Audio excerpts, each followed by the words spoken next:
गोंडगाव येथील स्वर्गीय कल्याणी परिवारासोबत डॉक्टर प्रियंकाताईंनी बांधली राखी।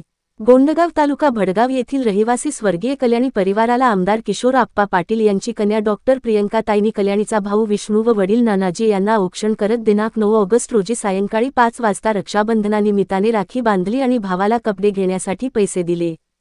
प्रियंकाताईंनी कल्याणीच्या निधनानंतर शब्द दिला, मी माझ्या भावाच्या अगोदर कल्याणीच्या भावाला म्हणजे विष्णूला राखी बांधील, या शब्दाला बांधिलकी देत मी या परिवाराला मुलीची कोणतीही कमतरता भासू देणार नसल्याचा शब्द दिला होता। गतवर्षी व आजही त्यांनी रक्षाबंधन हा ऋण पीडित कुटुंबासोबत साजरा केला।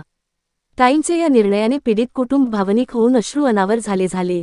यावेळी लोकनियुक्त सरपंच राहुल पाटील, योगेश दादा पाटील, राकेश दादा पाटील ग्रामस्थ उपस्थित होते। सतीश पाटील, दिव्या महाराष्ट्र न्यूज, गोंडगाव। सुमितला राखी नाही बांधणार जोपर्यंत मी इथे येऊन कल्याणीच्या भावांना राखी नाही बांधत तोपर्यंत मी सुमितला राखी नाही बांधणार।